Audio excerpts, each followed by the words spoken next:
सदाशिवसमारम्भां शङ्कराचार्यमध्यमाम् अस्मदाचार्यपर्यन्तां वन्दे गुरुपरम्परां श्रुतिस्मृतिपुराणानामालयं करुणालयं नमामि भगवत्पादं शङ्करं लोकशङ्करं शङ्करं शङ्कराचार्यं केशवं बादरायणं सूत्रभाष्यकृतौ वन्दे भगवन्तौ पुनः पुनः ईश्वरो गुरुरात्मेति मूर्तिभेदविभागिने व्योमवद्व्याप्तदेहाय दक्षिणामूर्तये नमः। श्री चिद्गणेशाय नमो मह्यं सुखनित्यं सत्प्रकाशं व्यापकं नामरूपयोः अधिष्ठानं बुद्ध्यबोध्यं बुद्धेर्दृक्यत्तु निर्मलम् अपारं सर्ववेदान्तवेद्यं प्रत्यक्परं तदेवाहन्नमत्वशितामतिः। श्री गुरुभ्यो नमः। ठीक है, हम देख रहे थे महावाक्य। तो महावाक्य में अहम ब्रह्मास्मि, तो यहाँ पे कहते हैं अहम ब्रह्मास्मि इति महावाक्य। क्या चल रहा है? संदर्भ लक्षणा,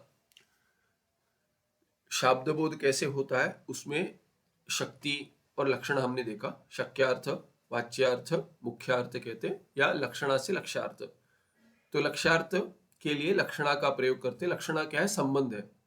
पद और पदार्थ में जो संबंध है वो जब भी पद और साक्षात संबंध नहीं होता, किसी के द्वारा होता है, तो उसको लक्षणा कहते हैं। और लक्षणा के द्वारा जहां पहुंचते हैं, जिस अर्थ तक पहुंचते हैं, उसको लक्ष्यार्थ कहते हैं। और तीनों में से अभी हमने देखा कि केवल भागत्याग लक्षणा, न जहल लक्षणा न अजल लक्षणा, किंतु जहद अजल लक्षणा या भागत्याग लक्षणा, उससे ही महावाक्य का बोध होगा। तो इसमें अभी देख रहे हैं कि अहम ब्रह्मास्मि, उसमें तत्वमसि, और पहले हमने देखा एवं एवं करके। इसमें तत्वमसि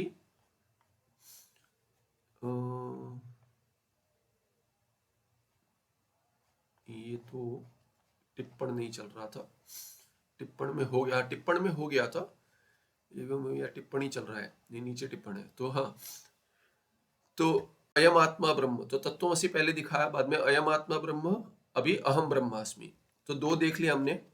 तीसरे महावाक्य में कहते हैं अहम ब्रह्मास्मि इति महावाक्ये अपि अहम पद से जीव वाच्य। तो अहम पद क्या है? ये चैतन्य, शुद्ध चैतन्य, साक्षी चैतन्य की बात नहीं कर रहे। अहम ब्रह्मास्मि में अहम ये पद जीव को बोधन कराता है। तो जीव वाच्य, उसका वाच्यार्थ मुख्यार्थ अहम का जीव ही है। ब्रह्म पद का ईश्वर है, ब्रह्म पद से ईश्वर वाच्य, वाच्यार्थ। तो अहम जीव, ब्रह्म कौन? ईश्वर। अस्मि ऐसे होगा। तो इसमें अभी भी दोनों पदों में भागत्याग लक्षण का ही प्रयोग करना पड़ेगा। अनयोः पदयोः शुद्ध चैतन्य अंश लक्षणा। तो लक्षणा क्या है? दोनों की लक्षणा शुद्ध चैतन्य सच्चिदानंद ब्रह्म है, लक्षणा से लक्ष्यार्थ में घटेगा। अहम एव परम ब्रह्म इति वाक्यार्थ। तो परम ब्रह्म अहम, मैं शुद्ध चैतन्य हूं, ये वाक्यार्थ हो जाएगा। वैसे ही अभी चौथा जो महावाक्य है प्रज्ञानम आनंदम ब्रह्म, तो प्रज्ञानम आनंदम ब्रह्म जो है, यहाँ कहते हैं इति महावाक्य। यहाँ पे हम टिप्पण देखेंगे, तीसरा और चौथा आगे। तीसरा देख लेते। वैसे जो तीसरे टिप्पण में कहते हैं, स्मरण नहीं आ रहा, ये देखा था, एक तो देखा था, दूसरा नहीं देखा था। दूसरा टिप्पण देखना था लगता है। तो दूसरा नित्य अपरोक्षतया भासमान आत्मा एवं ब्रह्म इति वाक्यार्थ। तो ये अयम आत्मा ब्रह्म में अंतिम वाक्यार्थ क्या होगा? लक्षणा के बाद अयम माने ये क्या है? ब्रह्मादि स्तंभांत सर्व प्राणी नाम।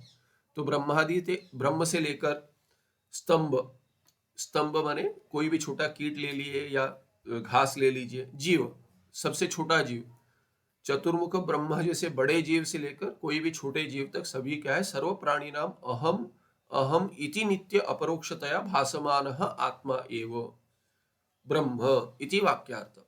माने सभी जीवों में, सभी प्राणियों में अहम अहम ऐसे जो भान हो रहा है, कैसे? नित्यत्वेन भान हो रहा है। कभी भी कुछ भी कहते हैं, अहम तो पहले उत्पन्न होता है, उसके बिना, अहम भाव के बिना कोई भी बुद्धिवृत्ति नहीं बनती। और ये अपरोक्ष है, दूसरा कोई नहीं कहता अहम कौन है। ये जो अपरोक्ष भान होता है, भासमान, ऐसे जो भान हो रहा है अहम अहम सभी प्राणियों में, वही क्या है? आत्मा है, और वो आत्मा ब्रह्म है। ये वाक्यार्थ हो गया अयम आत्मा ब्रह्म का। इसमें नित्य अपरोक्षतया पे एक टिप्पण है। क्या कह रहे हैं? अपरोक्षम द्विविधम। अपरोक्ष दो प्रकार के होते हैं। पहले तो ज्ञान दो प्रकार के होते हैं, परोक्ष अपरोक्ष। फिर अपरोक्ष में द्विविध कह दिया है। ये अपरोक्षम द्विविधम। आद्यम स्वयं प्रकाश स्वरूपत्वात् बुद्धिवृत्ति प्रकाश साक्षी स्वरूप आत्मा एवं अपरोक्ष इत्युच्यते। तो किसको अपरोक्ष कहते हैं? आत्मा को जो साक्षी है उसको अपरोक्ष कहते हैं। तो स्वयं प्रकाश आद्यम, ये पहला वाला अपरोक्ष क्या है? स्वयं प्रकाश स्वरूपत्वात्। साक्षी तो स्वयं प्रकाश स्वरूप है, तो दूसरे की अपेक्षा के बिना किसी को प्रकाशित कर देता है और अपने प्रकाशन के लिए किसी माध्यम की अपेक्षा नहीं है, उसको स्वयं प्रकाश कहते हैं, वो साक्षी है। तो ये स्वयं प्रकाश स्वरूपत्वाद बुद्धि वृत्ति प्रकाशक, बुद्धि के वृत्ति को प्रकाशक करने वाला कौन है? वो चैतन्य साक्षी है। साक्षी स्वरूप आत्मा एवं अपरोक्ष। तो साक्षी स्वरूप जो आत्मा है उसको अपरोक्ष कह देते हैं, वो नित्य अपरोक्ष है। अल्प्त द्रुक करके बृहदारण्यक में आता है, इति उच्यते। अभी द्वितीय अपरोक्ष क्या है? तो कहते द्वितीयम अहम स्वप्रकाशः आत्मा अस्मि इति बुद्धि वृत्ति रूपम यज्ञानम। तो ज्ञान को भी अपरोक्ष कहते हैं। कौन से ज्ञान को? जो अखंडाकार वृत्ति बनती है। क्या है कि अहम स्वप्रकाश आत्मा अस्मि, मैं ही ये आत्मा, शुद्ध आत्मा हूं, न अंतःकरण हूं, न शरीर हूं, न सूक्ष्म शरीर हूं, न स्थूल शरीर हूं, न कारण शरीर हूं। उससे हटकर जो उनको प्रकाश करने वाला जो आत्मा हूं, ये मैं हूं, ऐसे जो ज्ञान उत्पन्न होता है। माने पहले इसमें क्या हो गया? साक्षी आत्मा जो है उसको अपरोक्ष कहते हैं, और साक्षी का जो ज्ञान उत्पन्न होता है वो तो वृत्ति में होगा। तो ये जो वृत्ति में हो रहा है, बुद्धि वृत्ति रूपम यत् ज्ञानम, क्या है? ये मैं साक्षी हूं करके। पहले इसमें साक्षी अपरोक्ष है और साक्षी का ज्ञान भी अपरोक्ष है। वो जो ज्ञान है तद माने साक्षी विषय का ज्ञान, कि मैं साक्षी शुद्ध चैतन्य हूं, ये जो ज्ञान है वो भी अपरोक्ष है। तदपि अपरोक्षम इत्युच्यते। तो पहला क्या हो गया? साक्षी अपरोक्ष है। दूसरा क्या होगा? साक्षी के बारे में जो ज्ञान उत्पन्न होता है, मेरे बारे में स्वयं मेरा जो ज्ञान है वो तो वृत्ति में उत्पन्न होगा, वो भी अपरोक्ष है।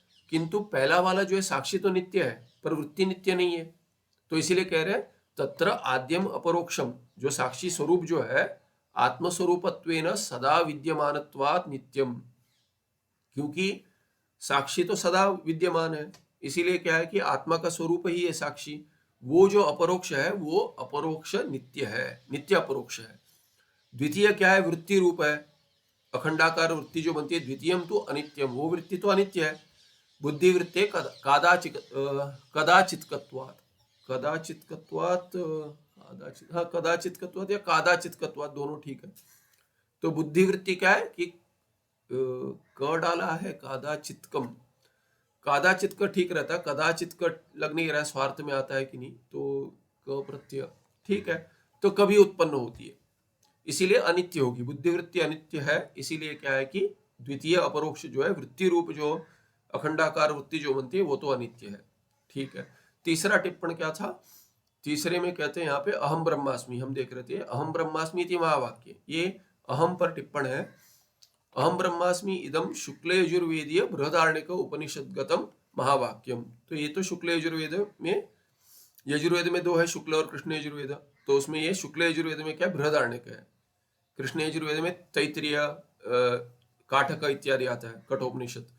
तो ये बृहदारण्यक उपनिषद शुक्ल यजुर्वेद में आता है, उसमें अहम ब्रह्मास्मि ये महावाक्य है। और प्रज्ञानम ब्रह्म चतुर्थ का आता है इदम ऋग्वेदीय ऐतरेय उपनिषदगतम महावाक्यम। ऐतरेय ऋग्वेद के अंतर्गत है, उसमें प्रज्ञानम ब्रह्म ये महावाक्य है। तो प्रज्ञानम ब्रह्म में क्या होता है? मूल में कह रहे प्रज्ञानम आनंदम ब्रह्म इति महावाक्य प्रज्ञान पदस्य जीवो वाच्य। प्रज्ञान माने क्या?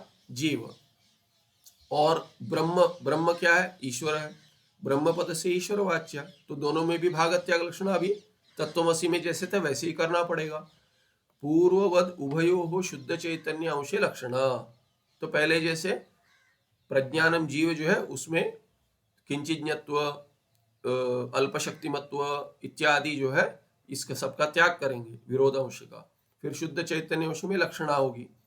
और ब्रह्म का भी क्या है कि सर्वज्ञत्व इत्यादि, सर्वशक्तिमत्व इत्यादि, ये सबका त्याग करेंगे जहां विरोध है, और बचेगा शुद्ध चैतन्य। लक्ष्यार्थभूत प्रत्यग अभिन्न ब्रह्म आत्मा न आनंद गुणयुक्त किंतु आनंद स्वरूप एव इत्यर्थ अवगमाय आनंद पद अध्यार कृतः। तो यहाँ पे आनंदम करके अध्यार किया है शब्द का। क्यों कहते हैं कि ये लक्ष्यार्थ जो है शुद्ध चैतन्य, वो तो प्रत्येगात्मा जो है अपना जो स्वरूप है जीव का, उससे अभिन्न आत्मा है।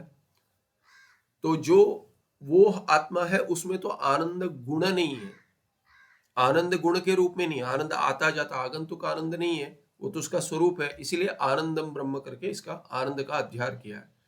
आनंद स्वरूप ही एवं इति अर्थ अवगमाय, ये बोधन कराने के लिए कि आनंद उसका स्वरूप है, न कि उसका गुण। सुख जैसे आते जाता है वैसा गुण नहीं है, वो आनंद उसका स्वरूप है। इसलिए आनंद पद का अध्यार क्रिया है। प्रत्येक अभिन्नम ब्रह्म आनंद स्वरूपम इति वाक्यार्थ। तो क्या हो गया, प्रत्येक अभिन्न ब्रह्म जो है वो आनंद स्वरूप ही है, ऐसे वाक्य का अर्थ हो गया महावाक्य का। अब ये चार महावाक्य में, चारों महावाक्यों में क्या हो गया, यहाँ पे भाग त्याग लक्षणा का प्रयोग किया है। पहले तो क्या है कि वाच्यार्थ संभव नहीं है, वाच्यार्थ का कोई अर्थ नहीं है कि बोध नहीं होता है, शब्द बोध उत्पन्न नहीं होता, विरोध अंश बहुत है, इसलिए विरोध अंश का त्याग कर कर भाग त्याग लक्षण का ही प्रयोग करना पड़ेगा। जहद लक्षण और अजहद लक्षण के से प्रयोग से नहीं होगा। यथा महावाक्यस्थ पदानां भागत्याग लक्षणा तथा वाक्यांतरेषु अपि सत्यं ज्ञानम् अनन्तम् इत्यादि पदानि भागत्याग लक्षणया एव शुद्धं ब्रह्म बोधयन्ति न तु शक्त्या। तो अभी क्या है कि ये सामान्य जो चार महावाक्य कहते हैं, माने एक एक वेद को लेकर उसमें जो एक वाक्य उदाहरणतया लेकर जो महावाक्य कहते हैं, वैसे ही बाकी भी वाक्य है जो ब्रह्म का बोधन कराती है। कोई वाक्य है जो महावाक्य है, क्या करती है वो ब्रह्म और जीव में ऐक्य का बोधन कराती है, उनको महावाक्य कहेंगे। चार में सीमित नहीं है, बहुत सारे वाक्य है वैसे। चार तो ये क्या है कि उदाहरण वाक्य है, एक एक वेद से एक एक उदाहरण वाक्य लेकर जीव और ब्रह्म में ऐक्य दिखलाए भागत्याग लक्षणा से। अभी कहते हैं कहीं और महावाक्य होंगे, वहां पे भी भागत्याग लक्षणा करनी पड़ेगी। फिर कहते हैं कि पद में जो भागत्याग लक्षणा कर रहे हैं पद में वाक्य बोध के लिए, वैसे ही अन्य जगह पर ब्रह्म का जो बोधन कराता है या आत्मा को जो बोधन कराता है, वो साक्षात बोधन तो शब्द से नहीं होता। ब्रह्म या आत्मा, ब्रह्मात्मा किसी भी शब्द का वाच्यार्थ नहीं है, लक्ष्यार्थ ही है। इदम इत्तम करके नहीं दिखला सकते ये आत्मा है। कोई भी शब्द बोधन कराता है वो नीति नीति प्रक्रिया से ही कराता है, ये नहीं है। तो सत्यम ज्ञानम अनंतम ब्रह्म इत्यादि जो लक्षण वाक्य है, वो लक्षण वाक्य भी जो सत्यम ज्ञानम या सत्यम ज्ञानम अनंतम या आनंद इत्यादि जो शब्द आते हैं, इस शब्द का साक्षात जो शक्यार्थ है, वाच्यार्थ मुख्यार्थ, वो ब्रह्म नहीं है। ब्रह्म शब्द का भी जो वाच्यार्थ है वो ब्रह्म नहीं है, शुद्ध ब्रह्म नहीं है। तो कोई भी शब्द शक्यार्थ से ब्रह्म का बोधन नहीं करा सकता, वो दिखलाते हैं। वहां पे भी लक्षणा ही है। तो कहते हैं यथा महावाक्यस्थ पदानाम, महावाक्य क्या है, जो जीव और ब्रह्म में ऐक्य दिखलाता है। ऐसे जो वाक्य के अंतर्गत जो पद है, उन पदों में जैसे भागत्याग लक्षणा का प्रयोग होता है, तथा वैसे ही वाक्यांतरिषु, वाक्यांतरिषु माने महावाक्य से भिन्न वाक्य। महावाक्य से भिन्न वाक्य कौन से है, तो कहते हैं अभी लक्षण वाक्य ले लीजिए, जो ब्रह्म क्या है बतलाता है, सत्यम ज्ञानम अनंतम ब्रह्म, ऐसे जो है, तो उसमें सत्यम शब्द है, ज्ञानम पद है, अनंतम पद है। ऐसे ये जो इत्यादि पदानी भागत्याग लक्षण एवं शुद्धम ब्रह्म बोधयंती। क्योंकि सत्य का अर्थ कहीं भी शुद्ध ब्रह्म नहीं होता है, ज्ञान का अर्थ भी कहीं भी शुद्ध ब्रह्म नहीं होता, और अनंत का भी अर्थ शुद्ध ब्रह्म शक्यार्थ से नहीं होता है, वाच्यार्थ से। न तो शक्त्या, शक्ति नहीं है उसमें, सत्य शब्द में शुद्ध ब्रह्म को बोधन कराने की शक्ति नहीं है, लक्षणा से ही होगा। ज्ञान में भी वैसे ही, अनंत में भी वैसे ही। नहीं कस्यचिदपि पदस्य शुद्धम ब्रह्म वाच्यम भवति इति सिद्धांत, ये सिद्धांत है। कोई कहेगा नहीं हमें तो सत्य जब भी सुनता हो तो ब्रह्म का ही बोधन होता है, ठीक है, किंतु वो पहले संस्कार से हो रहा है, जो अभ्यास हो गया है उससे सत्य कहते ही अरे सत्य तो स्वरूप है आत्मा का, ऐसे बोध होता है, किंतु वो शक्ति से नहीं होता है, लक्षणा से ही होता है। क्यों, उसके लिए क्या प्रमाण है? तो कहते यतो वाचो निवर्तन्ते अप्राप्य मनसा स, कि जहां से वाक भी वापस आ जाती, वाक माने सभी इंद्रिय, वाग इंद्रिय इत्यादि पुनः जिस पदार्थ को, ब्रह्म पदार्थ को बोधन किए बिना, अप्राप्य, बिना प्राप्त किए, मनसा स, मन भी नहीं कर सकता, मन के साथ पुनः इंद्रियां जहां से वापस आ जाती है, जिसको मैंने ऑब्जेक्टिफाई नहीं कर पाती, जिस ब्रह्म का बोधन वाच्यार्थ में नहीं करा पाती, उसको ब्रह्म कहते हैं। यतः यस्मात् भवति तद ब्रह्म नैव वाचा न मनसा प्राप्तुम शक्य न चक्षुषा। तो यहाँ पे वाचा, वागेंद्रिय माने एक सब कर्मेंद्रिय ले लेंगे उपलक्षण लेकर, और चक्षुषा, चक्षु को ले लेंगे ज्ञानेन्द्रिय का उपलक्षण। इसीलिए सभी ज्ञानेन्द्रिय और कोई भी ज्ञान इंद्रिय द्वारा या कर्मेंद्रिय द्वारा और मनसा, मन के द्वारा भी न प्राप्तुम शक्य ब्रह्म, शुद्ध ब्रह्म की प्राप्ति नहीं हो सकती। अथात आदेश नेति नेति, अथ इसीलिए क्या है, इसीलिए आदेश क्या है, न इति, न इति दो बार कह दिए, न तीन विप्सा कर दिए। कार्य नहीं है, न से पहले लेंगे, कार्य नहीं है। अच्छा कार्य नहीं तो कारण है क्या ब्रह्म? न, कारण भी नहीं है। तो कहेंगे ये स्थूल नहीं है, अच्छा सूक्ष्म है क्या? सूक्ष्म भी नहीं है। ऐसे करते करते जो भी एक का निराकरण करने से दूसरा ये हो सकता है, ऐसे जो आता है उसको अभी निराकरण कर देंगे। तो सभी का निराकरण करके जो बचेगा वो ब्रह्म है। इत्यादि श्रुतिभ्यः, इतने सारे श्रुति वाक्य कहते हैं कि नेति नेति ही प्रक्रिया है, कहीं भी वाच्यार्थ नहीं होता शुद्ध ब्रह्म आत्मा, किंतु लक्ष्यार्थ होता है, लक्षणा से ही ज्ञात होता है। तस्मात् सर्वाणि अपि पदानि विशिष्टस्य वाचकानि शुद्धस्य लक्षकानि च भवन्ति। तो सर्वाणि अपि पदानि, जो भी सभी पद जो है, जो ब्रह्म के बोधन कराने के लिए प्रयोग होता है जिस शब्द का श्रुति में, विशिष्टस्य वाचकानि, वो जो विशेषण युक्त है उसी का वाचक बनते। माने शक्यार्थ क्या है, उसका वाच्यार्थ विशिष्ट है, विशेषण से जुड़ा हुआ ही होगा, उसको हटाना पड़ेगा। इसलिए शुद्ध जो है वो विशेष्य नहीं है, विशेषण नहीं ले सकता वो, किंतु विशेषण लेकर विशिष्ट बन जाता है, जैसे कि उसका वाचक बनता है कोई भी पद। किंतु सभी पद जो है जो विशिष्ट का वाचक बनते हैं, विशिष्ट जो है वो ब्रह्म नहीं है, ब्रह्म विशिष्ट हो ही नहीं सकता। हम विशिष्ट अद्वैत नहीं है, हम तो अद्वैती है। तो इसीलिए क्या है, शुद्धस्य लक्षकानि भवन्ति। तो ये सभी पद क्या है कि विशिष्ट के वाचक हो जाते, माने वाच्यार्थ से विशिष्ट पद का बोधन कराते, किंतु शुद्ध का नहीं बोधन कराते। शुद्ध का बोधन कैसे कराते हैं? वाच्यार्थ में नहीं कराते, लक्षक से, लक्षक बनते हैं तो लक्षणा से कराते। तो एक ही पद जो है, एक माने सभी पद, यहाँ पे जो है वो सभी पद जो श्रुति में आते हैं, जो ब्रह्मात्मा का बोधन कराते, वो दो प्रकार से बोधन कराते। एक तो वो विशिष्ट का बोधन कराते, कैसे? वाचक बनकर, वाच्यार्थ से। और शुद्ध का कैसे बोधन कराते? ब्रह्म का लक्षक बनकर। तो लक्ष्यार्थ, लक्षणा के द्वारा लक्ष्यार्थ का, शुद्ध ब्रह्म का बोधन कराते, इसलिए लक्षक भी कहते हैं। तो ये सभी पद क्या है, वाचक भी है और लक्षक भी है, दोनों है। विशिष्ट का वाचक है और शुद्ध लक्षक का लक्षणा के द्वारा लक्षक है, बोधन कराने वाले। मायाया आपेक्षिकं सत्यत्वं चैतन्यस्य निरपेक्षं सत्यत्वं च इति उभयं मिलित्वा सत्य शब्दस्य वाच्यं भवति। तो कह रहे सत्यम ज्ञानम अनंतम, ये कह दिया, उसमें कैसे प्रयोग होता है? ये लक्षणा से ही ज्ञात होता है कहते हैं। तो कैसे? तो कहते हैं सत्य शब्द जो है वो सत्य आपेक्षिक सत्य है। कभी भी सत्य प्रयोग का, सत्य शब्द का प्रयोग करते तो मायाया आपेक्षिकम सत्यत्व, माया आपेक्षिक सत्य है। तो ये प्रपंच सत्य है, प्रपंच सत्य है करके कहेंगे कोई, तो प्रपंच जैसा सत्य नहीं है ब्रह्म। तो सत्य से क्या बोधन होता है? माया का जो आपेक्षिक सत्य है ऐसा बोधन होता है। चैतन्यस्य निरपेक्षम सत्यत्वंच, चैतन्य क्या है? शुद्ध चैतन्य, वो क्या है कि उसमें किसी की अपेक्षा नहीं है, उसमें कोई सीमा नहीं है। सत्यत्व क्या है कि वो त्रिकाल अबाधित सत्य है। पारम माने क्या कहते हैं उसको, कि परंपरा से जो होता है, जैसे अभी माया क्या है कि कल्प के अंत में माया का कार्य होगा, फिर लय हो जाएगा, फिर प्रपंच उत्पन्न होगा। तो ये जो माया है वो आपेक्षिक सत्य है। इसीलिए क्या कहते हैं कि वो त्रिकाल अबाधित नहीं है, किंतु जिस किसी की तुलना में देखेंगे, जैसे अभी प्रपंच है, ये बदलता प्रपंच है, जो कम बदलता है स्वर्ग, स्वर्ग कम बदलता है इस लोक के अपेक्षा, उसको इसकी तुलना में सत्य कह देंगे।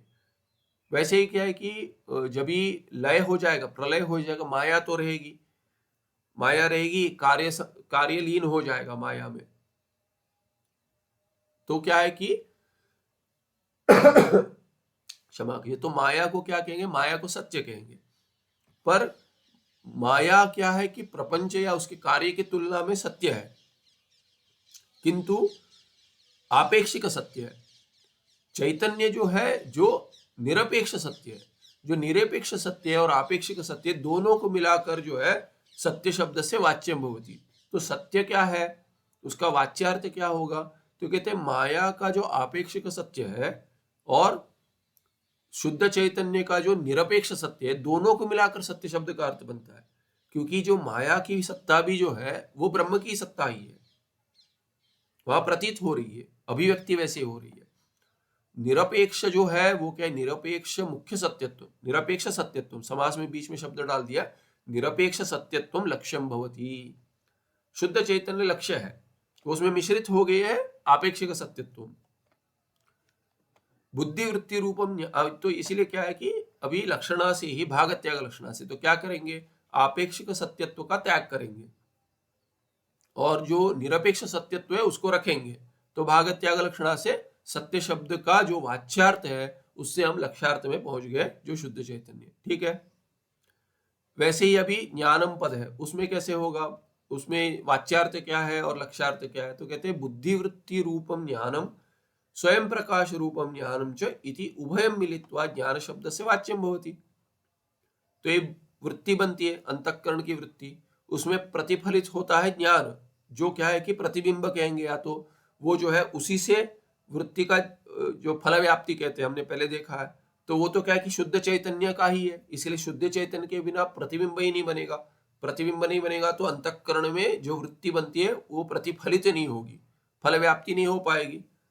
तो वैसे ही अभी कि बुद्धिवृत्ति रूप ज्ञान जो है वो तो स्वयं प्रकाश नहीं है, वो जो वृत्ति रूप ज्ञान है, वृत्ति तो जड़ है, तो उसको प्रकाशित करने के लिए जो स्वयं प्रकाश रूप ज्ञान शुद्ध चैतन्य है, उसी का प्रकाश जब भी वृत्ति में होगा तभी वृत्ति का जो विषय है वो प्रकाशित हो जाएगा। तो घटाकार पटाकार वृत्ति हो या ब्रह्माकार वृत्ति हो, ब्रह्माकार वृत्ति में तो क्या है कि आपको स्वयं प्रकाश रूप ज्ञान जो है वही वृत्ति का विषय है, इसीलिए वहां पे फल व्याप्ति की अपेक्षा नहीं है। किंतु घटाकार वृत्ति इत्यादि बनती तो वृत्ति के लिए तो अपेक्षा रहेगी कि वृत्ति प्रतिफलित हो जाए घटाकार पटाकार वृत्ति में, तो वहां पे बुद्धि वृत्ति रूप ज्ञान और स्वयं प्रकाश रूप ज्ञान जो दोनों मिलाकर क्या कहते हैं, ज्ञान शब्द बन जाएगा। ज्ञान तो जड़ नहीं है ना, वृत्ति जड़ है, पर वृत्ति रूप ज्ञान कहेंगे माने जड़ और अजड़ दोनों अंश है उसमें। तो जड़ांश जो है वृत्ति रूप ज्ञान और स्वयं प्रकाश रूप ज्ञान ये चैतन्य अजड़ है, ये दोनों को मिलाकर ज्ञान शब्द का प्रयोग होता है। क्योंकि घटाकार ज्ञान, घटाकार वृत्ति कहेंगे तो वो तो जड़ है, घट ज्ञान क्या है, वो ज्ञान तो चैतन्य, वहां पे ज्ञान तो चेतन प्रतीत होता है उसका ज्ञान। इसीलिए क्या है कि वृत्ति में जो उत्पन्न हो गया वो जो है प्रतिफलित चैतन्य जो है उसको और वृत्ति को मिलाकर, जड़ रूप ज्ञान को मिलाकर, दोनों को मिलाकर कहेंगे क्या है, ये ज्ञान है। इसीलिए ज्ञान शब्द का वाच्य, वाच्यम भवति, ज्ञान शब्द से वाच्यम भवति। इसमें अभी क्या है कि ये ज्ञान शब्द जो है जड़ अजड़ दोनों मिलाकर हो गया। हमें चाहिए शुद्ध चैतन्य जो ब्रह्म का स्वयं प्रकाश रूप ज्ञान जो है वो ब्रह्म आत्मा का स्वरूप है, उसमें तो अभी वाच्यार्थ नहीं जा रहा है। तो अभी वाच्यार्थ जिसमें जा रहा है उसमें बुद्धिवृत्ति रूप ज्ञान जो है उसका त्याग करेंगे भाग का, और स्वयं प्रकाश रूप ज्ञान को रखेंगे, तो इसीलिए भाग त्याग लक्षणा हो गई। स्वयं प्रकाशांशस्तु लक्ष्य उच्यते, तो इसीलिए लक्ष्यार्थ हो गया स्वयं प्रकाश अंश, एक का त्याग कर देंगे और लक्षणा से हम स्वयं प्रकाश का ग्रहण करेंगे, इसीलिए ये हो गया लक्ष्यार्थ किससे, भाग त्याग लक्षणा से। अभी आनंद पद उसका कहते हैं विषय संबंध जन्य सुखाकार सात्विक अंतःकरण वृत्ति परम प्रेमास्पद स्वरूपम सुखंच इति उभयम मिलित्वा आनंद पदस्य वाच्यम। तो ये आनंद पद का वाच्य क्या है? कहते हैं विषय संबंध जन्य, विषय से संबंध होता है, उससे उत्पन्न जन्य क्या होता है? सुख। कैसा? सुखाकार वृत्ति होती है। ये सुखाकार वृत्ति जो है वो क्या, कैसी वृत्ति है? सात्विक अंतःकरण की वृत्ति है। सुखाकार वृत्ति क्या है? सात्विक अंतःकरण, माने सत्व उत्पन्न होने से सुख और ज्ञान इत्यादि का अनुभव होता है। तो अंतःकरण की वृत्ति, अंतःकरण क्या है कि सुख, इसमें सत्व रजस तमस तीनों है, पर जब ये अंतःकरण सात्विक होता है, सात्विक हमने देखा था कि जब भी कोई विषय की इच्छा उत्पन्न होती है तभी अंतःकरण में रजस उत्पन्न होगा कि ये चाहिए, ये विषय चाहिए इत्यादि। तो वो जो विषय चाहिए उसके लिए जो प्रयास कर रहे हैं तभी वो रजस जो उत्पन्न हुआ वो अंतःकरण का सत्व कम हो जाता है, इसीलिए सुख का अनुभव नहीं होता, दुख देता है। रजस और तमस क्या है कि दुख देता है कि मुझे ये विषय चाहिए, सोना है मुझे इत्यादि, तामसिक वृत्ति बनती है, तो ये दुख देता है। अभी क्या है कि ये विषय की प्राप्ति जब ये हो जाती है, हमने देखा दो प्रकार से, एक तो विषय की प्राप्ति होते होते ही सत्व उत्पन्न हो जाता है, या तो दूसरे सत्व सात्विक वृत्ति उत्पन्न होती है, दो प्रकार देखे थे हमने। तो ये विषय संबंध से जन्य क्या होता है? जन्य उसकी इच्छा चली जाती है, वास्तविक इच्छा चली जाती है, क्योंकि विषय का ग्रहण हो गया, विषय का ग्रहण है तो विषय की इच्छा चली गई, तो अभी सात्विक वृत्ति उत्पन्न होती है, वही सुखाकार सात्विक अंतःकरण वृत्ति है। वृत्ति परम, और एक हो गई ये परम प्रेमास्पद स्वरूपम सुखम च। तो ये विषय की इच्छा जो है विषय के लिए नहीं है, नहीं सर्वस्य कामाय सर्वम प्रियम भवति, आत्मनस्तु कामाय सर्वम प्रियम भवति था। तो ये प्रेम का आस्पद जो है, परम प्रेम का आस्पद क्या है? वो तो आत्मा ही है। तो परम प्रेमास्पद स्वरूपम सुखम जो है, अपना जो स्वरूप सुख है, वो क्या है कि वो दोनों सात्विक अंतःकरण वृत्ति जो सुखाकार, वो तो विषय संबंध जन्य है, और दूसरा परम प्रेमास्पद स्वरूपम सुखम जो है वो अपना स्वरूप है। इति उभयम मिलित्वा, दोनों मिलाकर क्या? आनंद पद से वाच्यम, ये वाच्यार्थ हो गया। वृत्ति तो जड़ है और आनंद जो है वो अजड़ है, स्वरूप आनंद, प्रेम परम प्रेमास्पद स्वरूप जो है, तो ये दोनों है। अभी इसमें क्या है कि हमें लक्ष्यार्थ में जाना, ये वाच्यार्थ हो गया। तो क्या है कि वृत्ति अंश का त्याग करेंगे और जो स्वरूप अंश है उसको रखेंगे, इसीलिए भागत त्याग लक्षण। वृत्ति अंशम विहाय स्वरूपानंद अंश लक्ष्यार्थ, ये लक्ष्यार्थ है। इसीलिए क्या है, एक भाग का त्याग करेंगे, दूसरे भाग का ग्रहण करेंगे, इसीलिए भागत त्याग लक्षणा हो गई। इत्थम सर्वपदानां शुद्धे ब्रह्मणि लक्षणा इति संक्षेप शारीरके प्रतिपादितम। तो इसके लिए प्रमाण दे दिया। संक्षेप शारीरिक ग्रंथ है, उसमें क्या है, ये संक्षेप में ब्रह्मसूत्र, शारीरिक माने शारीरिक सूत्र, ब्रह्मसूत्र, तो उसके बारे में संक्षेप श्लोक रूप में एक ग्रंथ है, संक्षेप शारीरक कहते हैं, शारीरक। उसमें ये सर्वपद, सभी पदों को क्या है, इत्थम, इसी प्रकार से सभी पदों का क्या है, शुद्ध ब्रह्म में लक्षणा से ही ग्रहण करना है, न कि वाच्यार्थ, ये प्रतिपादित है उसमें, इसका बोधन कराया वहां पे। अभी 494 के कहते हैं, 454 में कहते हैं पूर्वोक्त अर्थ संग्रह। तो अभी इतना सब देख लिया, तो क्या कह रहे हैं, तो एक समरी दे रहे, गंगायाम घोषा इत्यत्र जहल लक्षणा, स्पष्ट है, ये तो स्मरण करा रहे, गंगायाम घोष में जहल लक्षणा है। तो गंगा पे तो घोष नहीं है, कोई समूह, कोई संग्रह जो है लोगों का, वो ग्राम कोई गंगा पर नहीं है। गंगा का तो मुख्य अर्थ क्या है, जल है, प्रवाह। पर ये जहल लक्षणा में गंगा का जल प्रवाह का जो अर्थ है वाच्यार्थ, उसका त्याग कर कर उससे जुड़ा हुआ संबंध क्या है, तट। तो तट का ग्रहण करेंगे, इसलिए तट पर, तटे गंगा तटे घोषा, ऐसे हो जाए, इसलिए जहल लक्षणा यहाँ होगी। शोणोधावती, रक्तोधावती, जो है कि ये तो विशेषण है, विशेषण तो नहीं भाग रहा है, गुण नहीं भाग रहा है, पर गुणी का ग्रहण करें, गुण के साथ गुणी का ग्रहण करेंगे, इसीलिए इत्यत्र अजहल लक्षणा। तो ये अश्व, शोण अश्वा धावती, यहाँ पे अजल लक्षणा होगी। सोयम देवदत्त इत्यत्र भाग त्याग लक्षणा।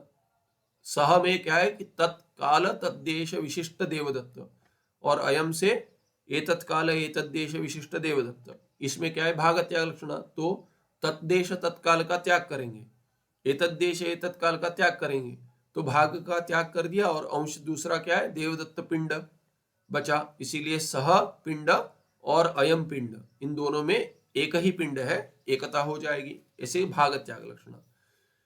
इयम जहद अजल लक्षणा च उच्यते इति च उच्यते, तो इसी को भाग त्याग लक्षणा को ही जहद अजल लक्षणा कहते हैं। अभी कहते हैं तत्वमसी इत्यादि महावाक्येषु जह लक्षणा व जह लक्षणा व न युज्यते। ये हमने देखा है कि न जह लक्षणा से तत्वमसी का अर्थ लगेगा, न अजल लक्षणा से, किंतु अतस्ते परित्यज्य भागत्याग लक्षणा एवं प्रदर्शिता। इसीलिए अब तक क्या दिखाया है कि भागत्याग लक्षणा से ही महावाक्य का बोधन होता है, शब्द बोध उत्पन्न होता है। यतो वाचो निवर्तन्ते इत्यादि श्रुतयः ब्रह्म न कस्यापि पदस्य वाच्यम भवेदिति बोधयन्ति। अभी क्या वाच्यार्थ नहीं, लक्षणा क्यों किए, तो कहते हैं कि यतो वाचो निवर्तन्ते इत्यादि श्रुति है, वो क्या कहती है, ब्रह्म किसी पद का वाच्य नहीं है, न भवे, ऐसे बोधन कराती है, इसलिए आपको लक्षणा से ही ग्रहण करना है। अतः समस्त पदेषु ब्रह्म विषये लक्षणा एव इत्थम ग्राह्या। इसीलिए क्या है कि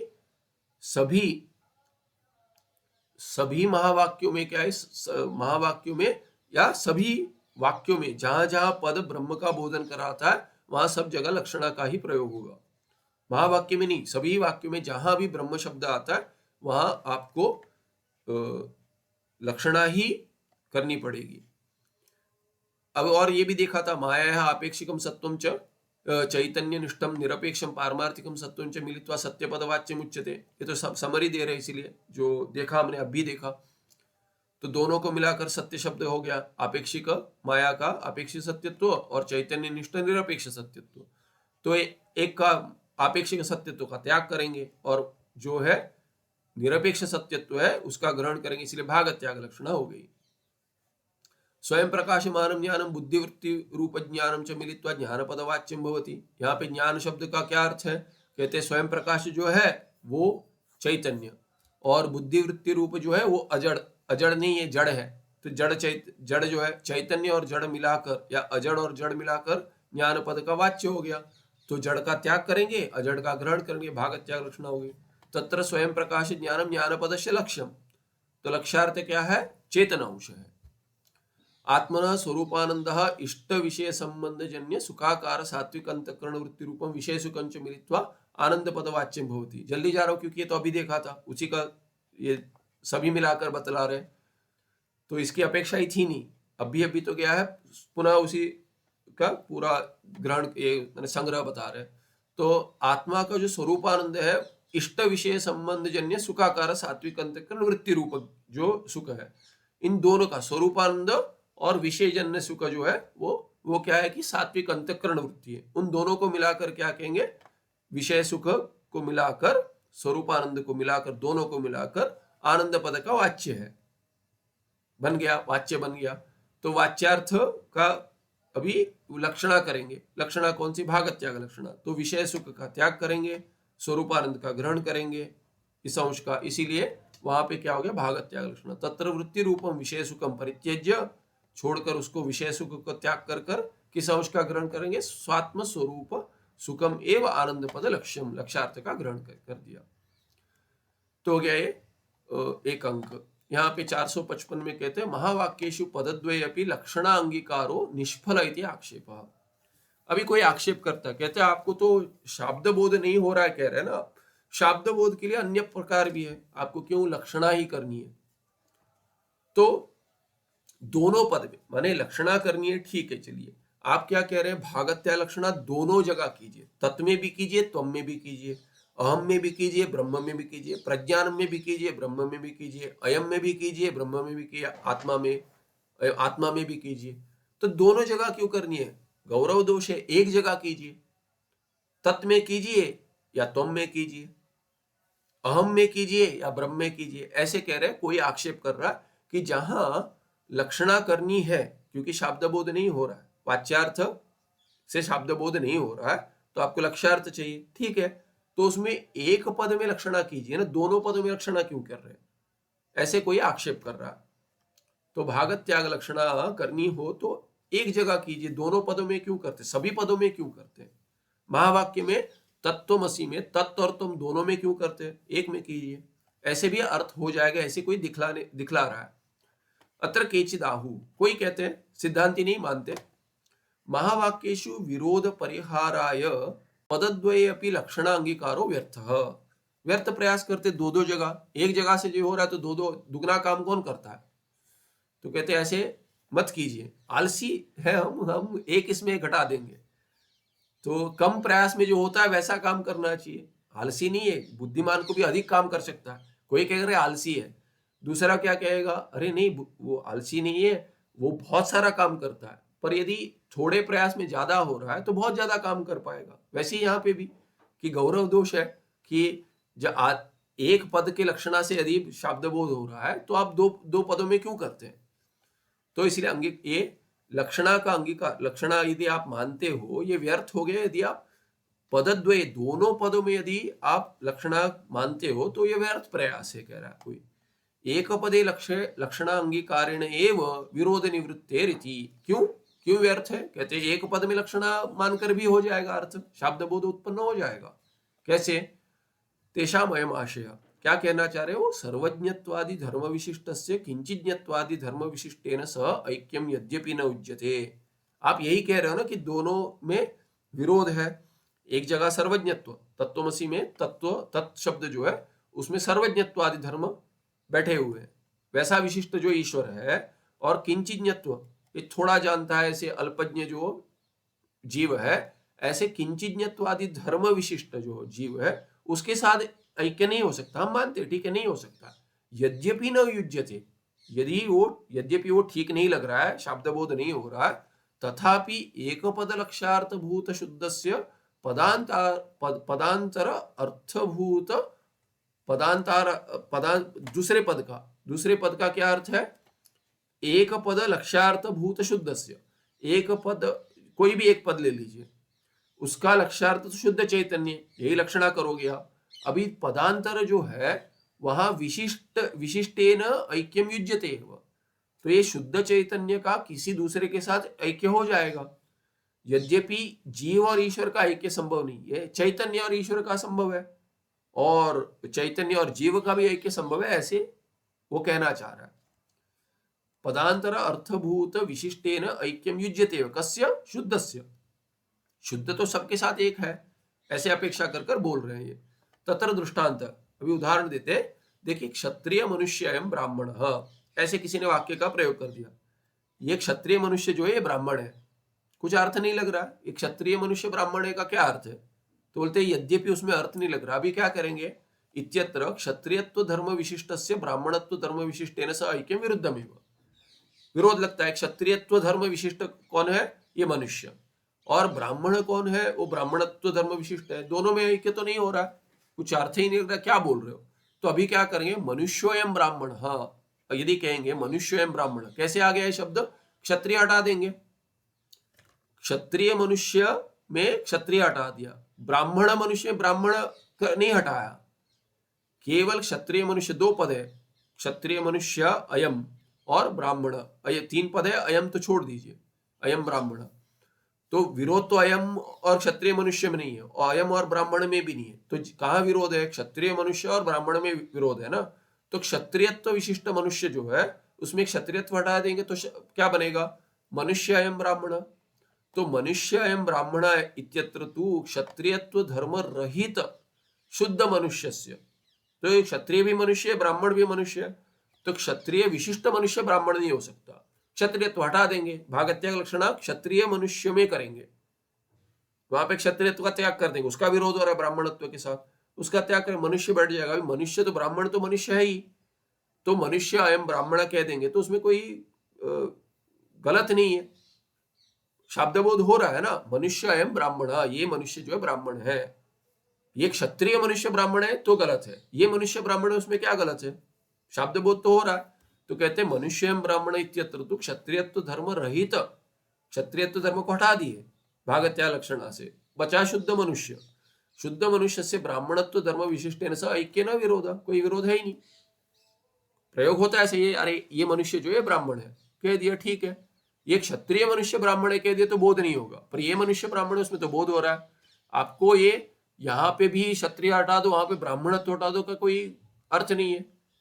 क्षत्रियत्व और ब्राह्मणत्व में विरोध है, आप दोनों हटाते हो क्या? वहां पे नहीं हटाते हो। अयम मनुष्य करके नहीं बोध हो रहा है, मनुष्य एवं ब्राह्मण करके बोधन कराना है ना, तो वहां विरोध नहीं है। वैसे ही तथा, वैसे ही अभी इसको कहते हैं, अभी उदाहरण वाक्य हमने देख लिया, उदाहरण वाक्य हो गया महावाक्य, तो कहते हैं तथा किंचिज्ञत्वादि धर्म विशिष्ट चैतन्यस्य सर्वज्ञत्वादि धर्म विशिष्ट चैतन्यस्य च ऐक्यम न युज्यते। अभी विरोध है, विरोधात तत्वमसि महावाक्य में क्या है? तत्व और त्वम में हो गया किंचिज्ञत्वादि धर्म विशेषण, और तत्व में हो गया सर्वज्ञात्मी धर्म विशेषण। तो ये जो विशिष्ट चैतन्य है, दोनों जगह दोनों के विशेषणों में जो विरोध है, वहां पे एक का त्याग करेंगे। अपितु जीवेश्वर वाचक पदयोः चैतन्य मात्र लक्षकत्वे संभवत्यपि अन्यतर पदस्यैव चैतन्य मात्रे लक्षणायां सत्यां तस्य लक्ष्यस्य चैतन्य मात्रस्य पदांतर वाच्यार्थ भूत सर्वज्ञत्वादि धर्म विशिष्टेन वा किंचिज्ञत्वादि धर्म विशिष्टेन वा एकत्वे विरोध न भवेद एव। लंबी पंक्ति है, क्या कह रहे? यहां पे विरोध है, किंचिज्ञत्व और सर्वज्ञत्व में विरोध है, ठीक है। विशेषण में विरोध है ना, जैसे क्षत्रियत्व और ब्राह्मणत्व में विरोध है। किंतु अपितु जीवेश्वर वाचक पदयो, एक जीव का वाचक है, जीव का वाचक हो गया त्वम, ईश्वर का वाचक पद कौन सा है? तत्।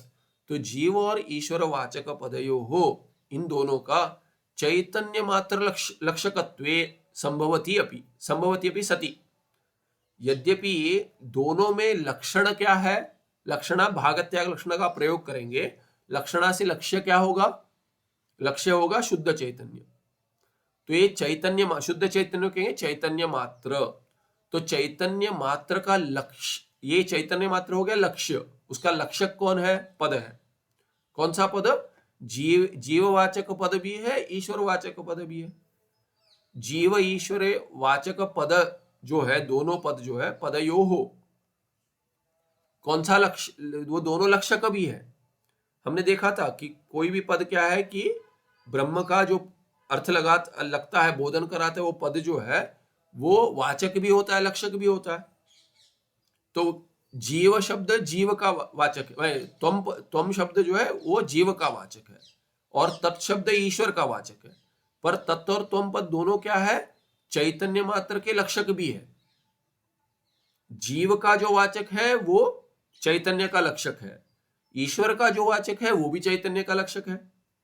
तो दोनों जीव और ईश्वर के जो वाचक है, वाचक पद जो है उनमें वाचक अंश जो है वो वाच्यार्थ जो बताता है, वाचक जो है वाच्यार्थ बताता है, वाच्यार्थ में विरोध है।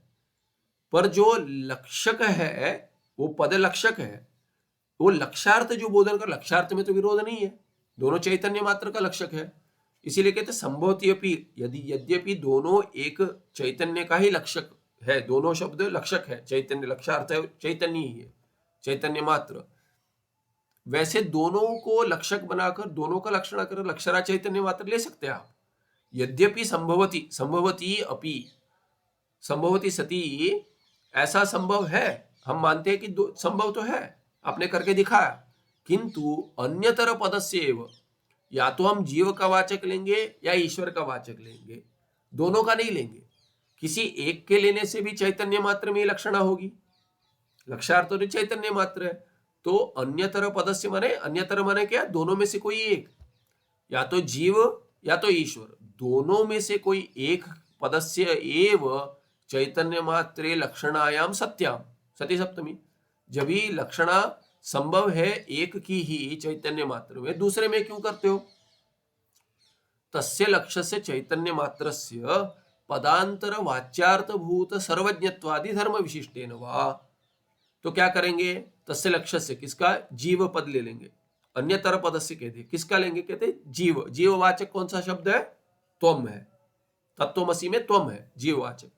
अब ये जीववाचक के लक्षणा करेंगे लक्षक भी है, लक्षणा करेंगे तो शुद्ध चैतन्य आ गया, चैतन्य मात्र।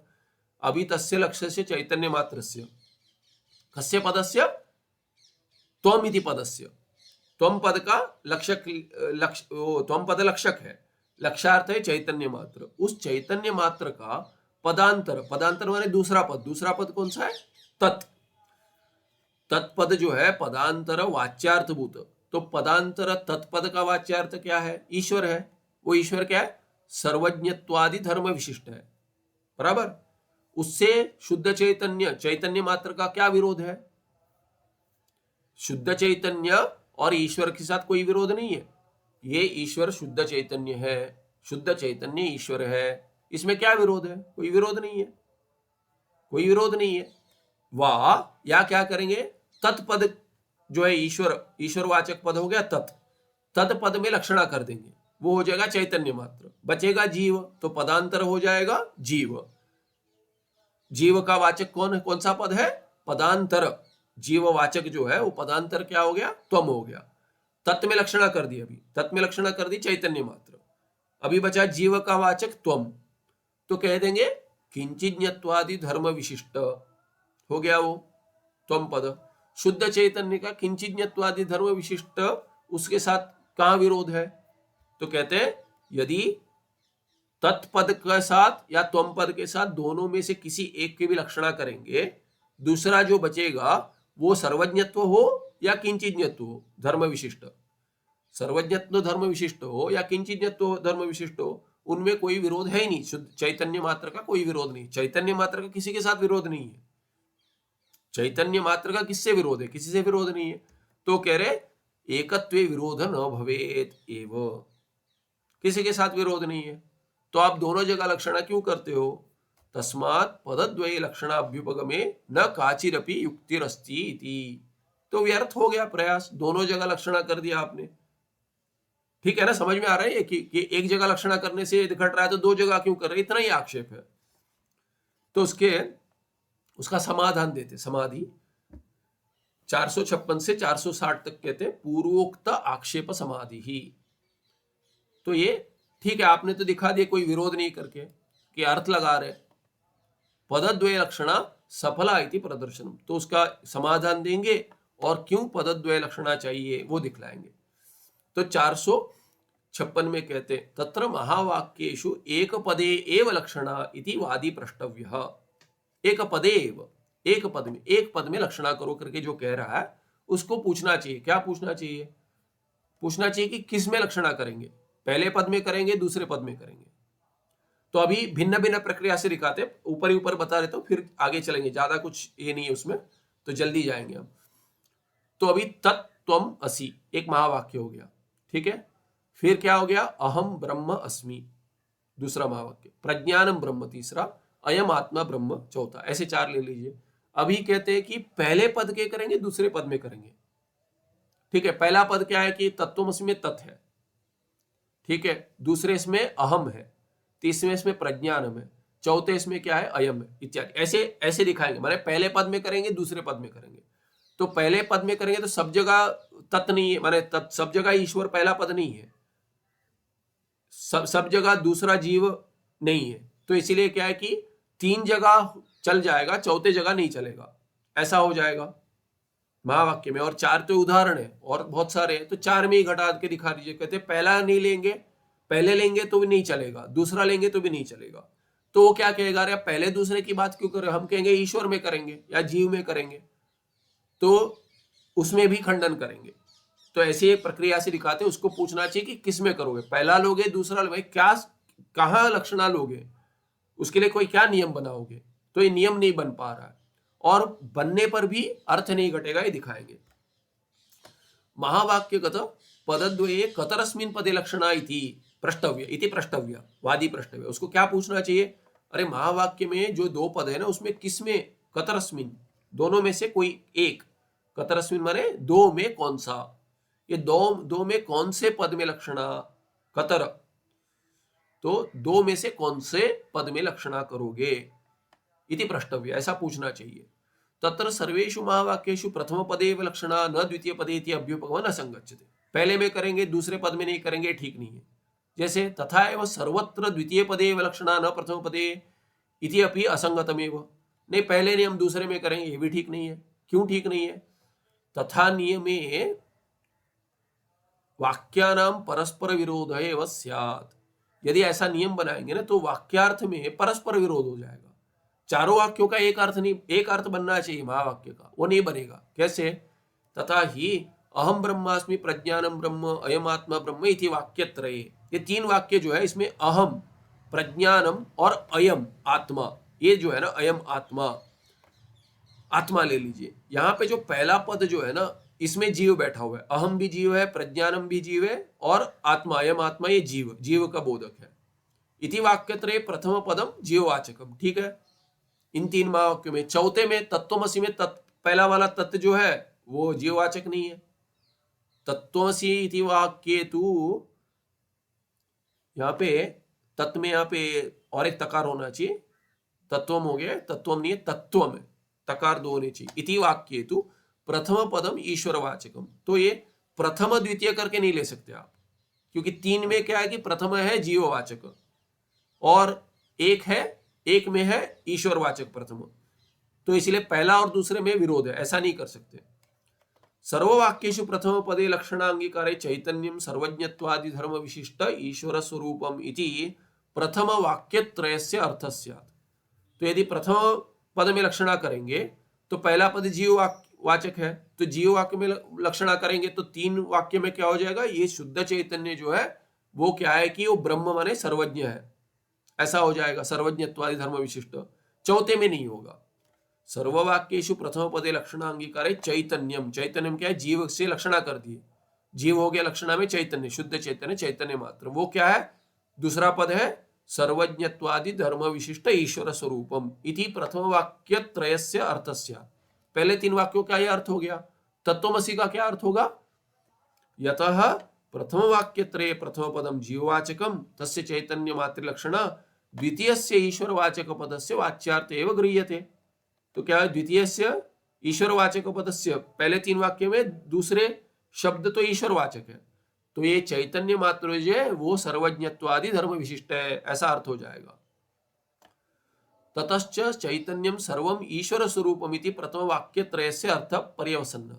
पहले तीन वाक्यों का तो अर्थ हो जाएगा चैतन्य जो है वो सर्वम ईश्वर स्वरूपम, सभी ईश्वर स्वरूप ही है, ऐसा अर्थ पहले तीन वाक्यों का हो जाएगा। चौथा वाक्य जो है तत्वमसि इति वाक्ये तु चैतन्यम किंचिज्ञत्वादि धर्म विशिष्ट संसार्यात्मक जीव स्वरूपम इति चतुर्थ महावाक्यार्थ स्यात्। ये हो जाएगा। चौथे में तो क्या है, तत्पद के लक्षणा करेंगे, पहला पद तत् है उसमें लक्षणा करेंगे तो चैतन्य मात्र हो जाए, और त्वम हो गया सर्वज्ञत्वादि नहीं है, वो किंचिज्ञत्वादि है। पहले तीन वाक्य का अर्थ क्या हो गया, ये चैतन्य जो है वो सर्वज्ञत्वादि धर्म विशिष्ट है, ऐसा हो जाएगा। चौथे महावाक्य में क्या हो जाएगा, तत्वमसि में ये जो चैतन्य जो है वो किंचिज्ञत्वादि धर्म विशिष्ट है, तो चारों महावाक्य में अर्थ एक नहीं हुआ, चतुर्थ महावाक्य अर्थ ऐसा हो जाएगा। यतः तत्वमसि इति वाक्य प्रथम पदम ईश्वरवाचकम। पहले तीन में क्या है कि अहम, प्रज्ञानम और अयम आत्मा, ये सब क्या है कि ये जीववाचक है। चौथे में तत् जो है ईश्वरवाचक है, इसीलिए चारों का अर्थ एक नहीं हुआ। यथा तत्वमसि इति वाक्ये प्रथम पदम ईश्वरवाचकम न तो जीववाचकम तस्य चैतन्य मात्र लक्षण द्वितीयस्य जीववाचक पदस्य वाच्यार्थ एव गृह्यते। और वाच्यार्थ दूसरे में लक्षणा नहीं कर रहे हो आप, दूसरे पद में वो जीववाचक है त्वम, तो ये जो शुद्ध चैतन्य वो जीववाचक हो जाएगा, उसके साथ ऐक्य दिखा रहे। ततः चैतन्यम सर्वम जीव स्वरूपम इति चतुर्थ वाक्यार्थ पर्यवसन्न। तो क्या हो गया, पहले तीन वाक्यों का चैतन्यम सर्वम ईश्वर स्वरूपम इति प्रथम वाक्य त्रयस्य पर्यवसन्न, अर्थ पर्यवसन्न। और चतुर्थ का क्या हो गया, ततश्च चैतन्यम सर्वम जीव स्वरूपम इति चतुर्थ वाक्यार्थ पर्यवसन्न। तो कहते चैतन्य ईश्वर है, तीन का अर्थ हो गया। दूसरे का क्या, चौथे का क्या हो गया, चैतन्य सब क्या है वो जीव स्वरूप है। तो चौथा महावाक्य वो अर्थ नहीं दे रहा है जो पहले तीन दे रहे हैं, तो ये एक हो गया। तथा सर्ववाक्येषु द्वितीय पद एव लक्षणा इति अभ्युपगमे। तो कहेगा नहीं, प्रथम पद नहीं, हम द्वितीय पद लेंगे, उसमें लक्षणा लेंगे। वैसे करेंगे तो क्या होगा, प्रथम वाक्य त्रये जीव वाक्य त्रये जीव वाचक प्रथम पद से वाच्यार्थो ग्राह्य। तो क्या हो जाएगा, जीव, अहम, प्रज्ञानम और अयम आत्मा, तीनों में क्या है कि वहां पे लक्षणा नहीं करेंगे, तो वो जीववाचक हो गया पहले 3 वाक्य में। और दूसरा शब्द जो है ब्रह्मवाचक है, उसमें लक्षणा करेंगे, वो चैतन्य मात्र में चला जाएगा। तो क्या होगा, पहले क्या हुआ था, पहले 3 वाक्य कह रहे थे कि चैतन्य जो है वो क्या है कि वो सर्वज्ञत्वादि विशिष्ट है। चौथा महावाक्य कह रहा था कि वो चैतन्य जीव का वाचक के साथ ऐक्य है। अभी क्या होगा, अभी 3 वाक्य उससे उल्टा हो जाएगा और कुछ नहीं होगा, विरोध तो फिर भी रहेगा। तो ये इधर क्या हो गया, तथा सर्ववाक्येषु द्वितीय पदे एव लक्षणा इति अभ्युपगमे सति प्रथम वाक्यत्रये जीववाक्यत्रये जीववाचक प्रथम पदस्य वाच्यार्थो ग्राह्य। 3 में जीव वाच्यार्थ रह जाएगा और ब्रह्म बन जाएगा लक्ष्यार्थ चैतन्य। ईश्वरवाचक द्वितीय पदस्य चैतन्य मात्र लक्षणा ग्राह्य। तो ये जीव जो है, तीनों महावाक्य में जीव जो है वो चैतन्य है, ऐसा हो जाएगा।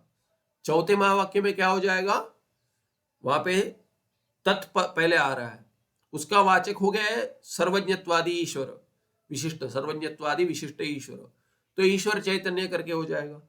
तो पहले 3 वाक्य में जीव चैतन्य है और चौथे वाक्य में क्या है, चौथे वाक्य में ईश्वर चैतन्य है, विरोध हो गया फिर भी। ततश्च किंचिज्ञत्वादि धर्म विशिष्टम चैतन्यम इति प्रथम वाक्य त्रयस्य अर्थ पर्यवसन्न। और तत्त्वमसि चौथे वाक्य में क्या हो गया, तत्त्वमसि इति वाक्ये तु प्रथमस्य ईश्वरवाचक पदस्य वाच्यार्थ गृह्यते। पहले का वाच्यार्थ क्या हो गया, ईश्वर हो गया तत्त्वमसि में तत् का, और त्वम में लक्षणा करेंगे चैतन्य, तो ये जीववाचक द्वितीय पदस्य चैतन्य मात्र लक्षणा गृह्यते। तो अभी क्या हो गया, क्या अर्थ आ जाएगा चतुर्थ तत्त्वमसि महावाक्य में, ततश्च सर्वज्ञत्वादि धर्म विशिष्टम चैतन्यम इति तत्त्वमसि इति वाक्यस्य अर्थ पर्यवसन्नः। तो ये सर्वज्ञत्वादि धर्म विशिष्ट जो ईश्वर है वो चैतन्य है। पहले 3 में क्या हो गया, ये जीव जो है वो चैतन्य है, चौथे में ईश्वर चैतन्य, चारों का एक अर्थ नहीं आया। एवं एवं परस्परम विरोध है, फिर भी विरोध रह गया। तो पहले पद में लक्षणा करेंगे तो भी विरोध है, दूसरे में करेंगे तो भी विरोध है। इत्थम महावाक्येषु प्रथम पदे एव द्वितीय पदे एव इति लक्षणायाः नियमः न अभ्युपगन्तुं शक्यते। ऐसा नियम नहीं बना सकते, प्रथम पद में लेंगे या द्वितीय पद में। तस्मात् आचार्याः महावाक्येषु पदद्वयेऽपि लक्षणां कथयन्ति, क्योंकि नियम नहीं हो पाएगा इसलिए दोनों में लक्षणा करते हैं। तो ये कहते हैं कि अरे हमने कब कहा कि प्रथम और द्वितीय, तो आप ही खंडन कर रहे हैं, ये प्रथम द्वितीय करके कहीं कोई नहीं करता, हम तो क्या अर्थ है वाचक को लेकर करेंगे। तो कहते हैं ईश्वर वाचक पदे एवं लक्षणा इति पक्षा भी असंगत। तो वो कहेगा नहीं, 457 में कहते हैं कि ईश्वरवाचक पद जो है ना वो तत् हो या ब्रह्म हो, उसमें हम लक्षणा करेंगे, हम अर्थ देखकर लक्षणा करेंगे ना कि वो पहला दूसरा, ये ऐसे कोई नहीं करता। हम वैसे नहीं कह रहे थे, हम कहेंगे ईश्वरवाचक पद में लक्षणा करेंगे। तो कहते ये भी ठीक नहीं है। क्यों ठीक नहीं है, अथ यदि उच्यते महावाक्येषु प्रथम पदेव लक्षणा इति वा द्वितीय पदेव लक्षणा वा इति नियमो न अंगीक्रियते। हमने कभी नहीं कहा, हमने ऐसे नहीं मानते कि पहले में करो दूसरे में करो, पहला हो दूसरा हो, ईश्वरवाचक होना चाहिए, वहां लक्षणा कर देंगे। किंतु सर्वत्र ईश्वरवाचक पदे एव लक्षणा इति एव नियमः, ऐसे करेंगे तब क्या हो जाएगा, सर्वज्ञत्वादि धर्म विशिष्ट जो है उसमें सर्वज्ञत्वादि धर्म का त्याग करेंगे, लक्षणा करेंगे चैतन्य मात्र में। तो क्या हो जाएगा, जीव चैतन्य, ऐसा अर्थ हो जाएगा। इसमें क्या विरोध है, ईश्वरवाचक पदम प्रथमं वा भवतु द्वितीयं वा न च वाक्यानां परस्परं विरोधः इति। ईश्वरवाचक पर पहले आए दूसरे हमें लेना देना नहीं है, पहला दूसरा कुछ नहीं है नियम। हम ईश्वरवाचक पद लेकर उसको उसमें लक्षणा करेंगे, लक्ष्यार्थ का ग्रहण करेंगे चैतन्य मात्र का। ऐसा कह दे तो कहते तन्न, वो भी नहीं होगा। क्यों नहीं होगा, ईश्वरवाचक पदे एव लक्षणा इति अभ्युपगमे सति, यदि मानेंगे कि ईश्वर वाचक पद है उसमें लक्षणा चैतन्य मात्र लक्ष्यार्थ ग्रहण करने के लिए करेंगे, किंचिज्ञत्व पराधीनत्व जनन मरणादि दुख निदानत्व रूप सकल अनर्थ आस्पदीभूत संसारी जीव एव सर्वश्रुति वाक्यगम्य इति तादृश जीवेज्ञो भवेत् तथा च मोक्षहानि स्यात्। अभी अर्थ में बता रहे हैं, पहले तो दिखा है दोनों का अर्थ भिन्न होगा, तो दोनों का अर्थ भिन्न हो ये हमारा तात्पर्य नहीं है। हमारा क्योंकि चारों महावाक्य का अभ्यास कोई करे ना करे, विरोध हो जाए उनको हमें कुछ लेना दे, हमारे शाखा में तो एक ही महावाक्य आता है, हम उससे अर्थ ग्रहण कर लेंगे, ऐसे कोई कह देगा। तो कहते हैं उसमें मुख्य तात्पर्य नहीं है, हम दिखा रहे हैं कि मोक्ष प्राप्ति होनी चाहिए ना, ज्ञान उत्पन्न होना चाहिए ऐक्य का। तो इसमें चैतन्य मैं हूं या चैतन्य संसारी है, उससे मोक्ष नहीं होगा। इसीलिए क्या है कि आपको दोनों पद में से आपको ईश्वर से ही शुरू करके करना पड़ेगा। चैतन्य में घटाने के लिए जो एक जगह चैतन्य में घटाएंगे तो मैं चैतन्य, उसमें मुझे संशय नहीं है वास्तविक, थोड़ा समझाने से समझ जाऊंगा। तो मैं चैतन्य उससे मुक्ति नहीं होगी, मैं शुद्ध चैतन्य उससे मुक्ति नहीं होती है। मुझे छोड़कर कोई और चैतन्य है ही नहीं, इससे मुक्ति होगी। मुझे छोड़कर कोई अचेतन भी नहीं है, इससे मुक्ति होगी। तो ये ज्ञान तो जब भी सर्वज्ञत्वादि को छोड़कर किंचिज्ञत्वादि का त्याग कर कर जब भी शुद्ध चैतन्य में घटेगा दोनों ओर से, तब जाकर मोक्ष होगा। मोक्ष जनक ज्ञान जो है वो तो ऐसे ही उत्पन्न होगा। इसलिए कल भी कोई कह रहा था कि ये मैं ब्रह्म हूं कह दीजिए ना, मैं ईश्वर हूं क्यों कहते हैं। कोई ऐसे माने चर्चा के लिए कोई विषय उठाए तो ये कहां तक ठीक है, कहां तक ठीक है कि मैं ईश्वर हूं, वही तो ब्लास्फेमी कह देंगे द्वैती। तो वैसा मोक्ष उत्पन्न होने के मैं चैतन्य हूं, इससे मोक्ष उत्पन्न नहीं होगा। यहां दिखा रहे देखिए, ईश्वरवाचक पदे एव लक्षण इति अभ्युपगमे किंचिज्ञत्व पराधीनत्व। किंचिज्ञत्व कि अल्पज्ञ है, मुझे थोड़ा पता है, कुछ थोड़ा थोड़ा आता है, समझ आता है। पराधीनत्व दूसरे के अधीन है, पर के अधीन है, जीव पर के अधीन है, किंचिज्ञ है और दूसरे के अधीन है। जनन मरणादि दुख का निदानत्व, जनन मरणादि ये तो दुख का जो कारण है, ये सब ये है, इसमें जन्म होता है जीव का, मरण होता है इत्यादि, ऐसे सारे दुख कारण बनते हैं इसके लिए। आगे संसारित्व है।